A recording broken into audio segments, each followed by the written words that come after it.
Вылез на улицу.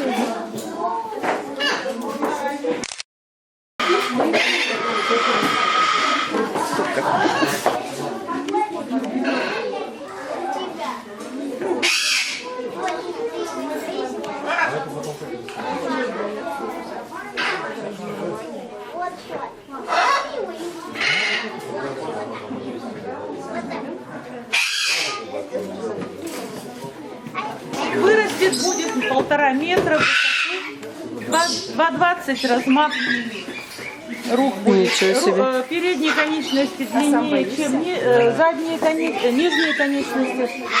Она очень быстро передвигается по склону деревьев. Прыжок у нее составляет 3-3,5 метра при скорости 6 километров. Также хорошо передвигается и по земле, подняв сверху свои передние лапы. А вот тащится, вот, а с ним не сфотографируется. Маленькая. Пушистая такая.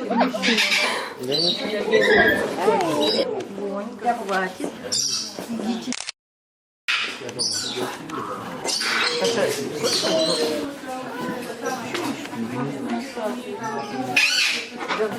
Угу.